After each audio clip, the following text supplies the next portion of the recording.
Вже кілька років, починаючи з 1700-х років, у Києві за наказом російського царя будувалася Печерська фортеця. Тяжкі виснажливі роботи викликали невдоволення у козацтва. Козацька старшина постійно зазнавала утисків від московських воєвод. Москва поводила себе нахабно і войовничо, незважаючи на інтереси України. Росія і Туреччина розмежували свої кордони по території України. Шведський король Карло XII з'єднався з польським військом і, погрожуючи російському царю Петру, підійшов до кордонів України. Мазепа шукав союзників. Власних сил було мало, та й ті були розколоті. Мазепа оглядав бельські кріпосні стіни на Волині, коли вперше побачив її. Це була княгиня Дольська. На подвір'ї стояла розкішна карета, оточена вершниками.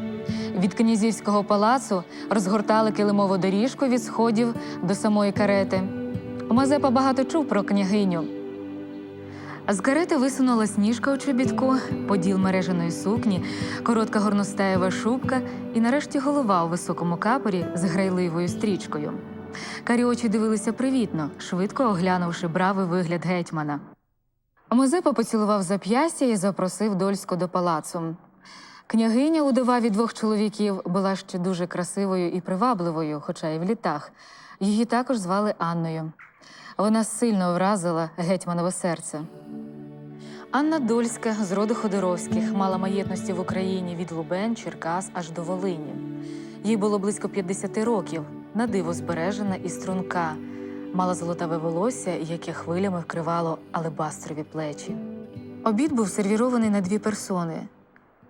Я зичу ясновельможному побити усіх ворогів польської корони, злучити Україну, повернути її в лоно матері, Жечі Посполитої, аби усі наші польсько-українські роди скупчились в єдиній країні. На той час Польща була під 2 королями, так само як часто Україна була під 2 гетьманами. Під Августом Саксонським, який тягнув за Росією, та Станіславом Лещинським, який був прихильний до шведського короля Карла XII. Пані Дольська запропонувала Мазепі охрестити дочку її сина від першого чоловіка, князя Вишневецького. Мазепа дав згоду. І видно було, що обоє тому раді. Хрестини відбулися у Білій Криниці. Як приємно по 2 днях банкету у Білій Криниці опинитися у лісі, чистому, настояному дубами, ялицями, соснами, ожиною. А ще коли поряд на конику виграє амазонка, яка вже подала знак прихильності.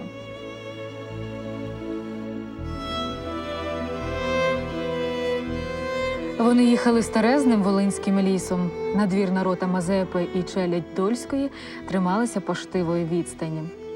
Ліс розімкнув обійми, на галявині кілька хатин. У найбільшій світяться вікна.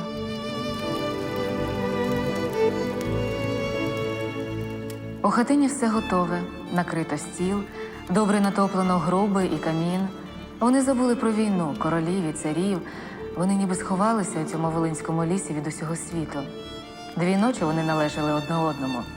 Обоє по кількох роках вдівства. І чекали ще чогось.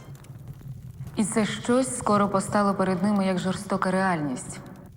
Мазепа шукав виходу для своєї гри, щоб здобути незалежність України. Дольська ж дбала про інтереси короля Станіслава Лещинського, свого небожа. Вони домовилися листуватися через потаємний цифровий шифр, який був захований у медальйоні. Його Мазепа завжди носив біля свого натільного хреста. Домовилися про все – про таємні зносини, про допомогу короля Карла XII, про союзництво короля Станіслава Лещинського. І раптом відчули, що вони неймовірно щасливі, як малі діти, у яких все життя попереду. Зрозуміли, що це щастя можуть дати тільки вони одне одному, і більше ніхто у світі. Вони розсталися. Час від часу до Мазепи навідувався чи в Київ, чи в Батурин Чернець і передавав від княгині шифровані листи. Пилип Орлик, генеральний писар гетьмана, їх розшифровував для Мазепи. Анна інформувала Мазепу про те, що король шведський цікавиться, чи сприятливі будуть для нього умови, якщо він рушить на Україну. Мазепа сварив Дольську при Орликові за безпечність, називав її навіженою бабою, але відповідав їй і потім дописував, що сумує за нею і сподівається ще на зустріч.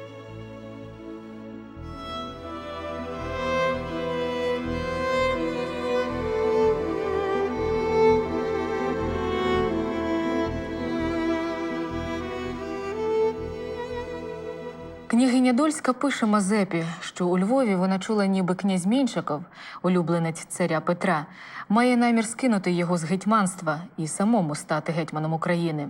Це дуже збентежило усіх. Мазепа бачив, що народ все більше невдоволений московським урядом. Старшина почала збиратися і переглядати гадяцькі пакти, умови про федераційну спілку України з Польщею. У Києві 16 жовтня 1706 року Мазепа знову отримав листа від Дольської і короля Станіслава.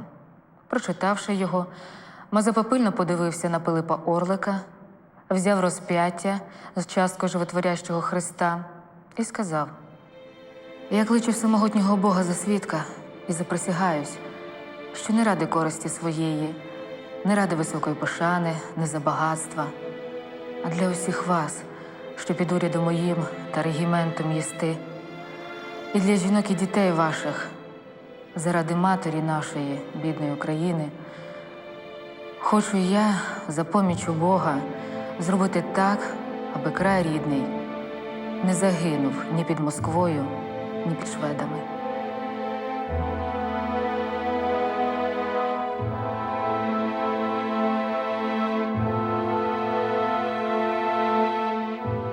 Далі події почали розгортатися швидко. Мазепа укладає угоду з Карлом XII про звільнення України від російських військ. Цар Петро скаженіє від цієї новини. 31 жовтня Меншиков зі своїм військом прибув до гетьманської столиці Батурин, коли Мазепи не було, і почав домовлятися з полковником Чечелем, що на той час захищав Батурин, але не домовився. Козаки зухвало гукали з мурів: «Усі тут помремо, але в столицю не пустимо». Завзято відбивалися козаки від московського війська. Батурин, в якому мешкало 15 тисяч людей, був добре укріплений, і його взяти було неможливо.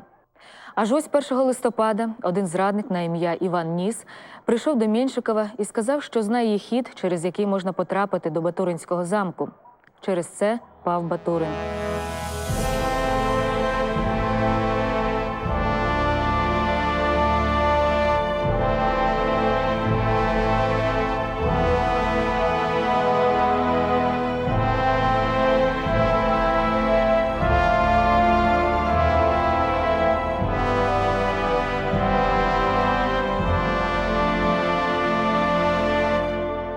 Меншиков узяв гетьманську столицю, ущент спаливши її. Усіх жителів, старих і малих, жінок і дітей, було перебито до одного.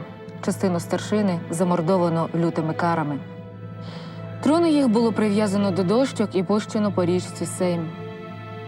У Глухові цар влаштовує театралізовану страту Мазепі, а перелякані українські попи на чолі з київським митрополитом Іосифом 12 листопада 1708 року проголошують Мазепі анафему. Тим часом Карло XII зі шведською армією став табором від Ромен і Гадяча до Лохвиці і Прилук. Московське військо стояло на кордоні Слобідської України і Гетьманщини. З половини грудня 1708 року розпочалися військові дії між шведами і росіянами. Всю зиму і весну маневрували війська, готувалися до основної битви. За цей час росіяни улещували і підкуповували на свій бік українську старшину і чорнили перед нею Мазепу. А найголовніше, українське поспільство не розуміло, як хоче діяти Мазепа та старшина. Цареві дуже хотілося схилити на свій бік запорозьке козацтво. Та січовики на чолі з кошовим отаманом Костем Гордієнком пристали до Мазепи. В цей час московським військам вдалося зруйнувати Запорозьку Січ. Потім цар стягнув свіжі війська і став під Полтавою. Виснажені походом і лютою зимою, шведи хотіли бою не менш, ніж росіяни. Хоча шведів було значно менше, ніж росіян, та все ж Карло XII був певен, що він їх розіб'є. Мазепі у цій баталії відводилася другорядна роль. 27 червня 1709 року під Полтавою розгорнулася велика баталія. У цій баталії росіяни отримали перемогу.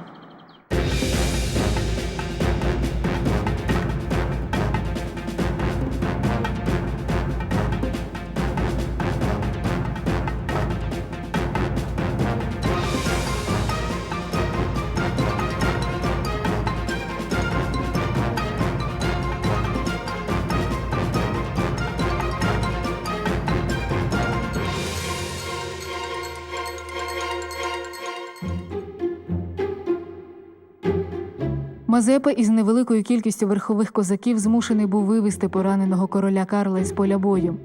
Як не намагалися росіяни захопити Мазепу і Карла, їм це не вдалося. Надвечір підійшли до Дніпра. На переволочі, зруйновані московітами, вони не знайшли ні байдака, ні паромів. Коляску, в якій лежав поранений Карло, поставили на 2 доби, що знайшли в очереті, і таким чином переправили його. Ледве король і Мазепа з частиною війська перебралися на той бік Дніпра, як наскочив Меншиков з кінною ватагою, і шведи, які не встигли перебратися, відразу здалися. А козаки, знаючи, що їх не помилують і не бажаючи потрапити на люті муки до рук московських, стрибали у річку, і багатьом з них вдавалося врятуватися.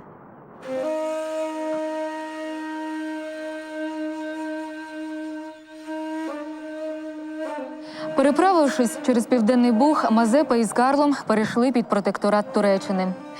І тільки тоді, під Очаковом, старий гетьман, змучений довгим походом і хворобами, розслабив свою волю. Він довго лежав у гарячці, не приходив до пам'яті. Кажуть, що біля нього весь час була якась українка, що доглядала за ним, подавала ліки, обкладала подушками. Цар Петро прикладав усякого способу, щоб схопити Мазепу. Було обіцяно 300 тисяч талярів великому муфтієві, якщо він допоможе схопити Мазепу. Серекір Бендерський заспокоїв хворого Мазепу і від імені самого султана запевнив, що його не буде віддано Петрові. 22 серпня 1709 року Іван Мазепа помер. Тіло його відвезли у Яси, і там, при королеві Карлові, з усіма лицарськими почестями поховали у церкві, що стояла за містом. Труну гетьмана везли 6 білих коней. По обидва боки йшли 2 рядами козаки з оголеними шаблями. Перед труною бунчужний ніс булаву, а за труною йшли українки, які прийшли сюди за своїми чоловіками. За ними верхи їхали генеральний писар Пилип Орлик, племінник покійного Войнаровський і уся старшина. Домовина знаходилася у місті Галаці, у соборі під кам'яною плитою. Мотря Кочубеївна зі своїм чоловіком Василем Чуйкевичем були заслані на каторгу до Сибіру. Через деякий час після смерті чоловіка Мотря повернулася до України і доживала свій вік у монастирі під Полтавою. Там її і поховали. Княгиня Дольська, дізнавшись про смерть Мазепи, скочила на коня і помчала старим лісом. Кажуть, що заповіла княгиня поховати себе біля старого мисливського будиночка у Волинському лісі.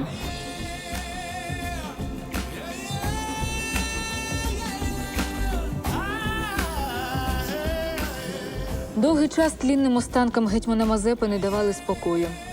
За наказом Петра І була споруджена експедиція, щоб знайти могилу Мазепи, забрати останки і знищити їх.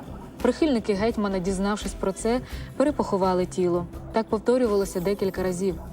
Хай вітер віє не лихий, і нахиля гілля дібров, Мазепа спить на дні Дунаю, над ним весна йде в похід, сади вишень вкриває цвіт.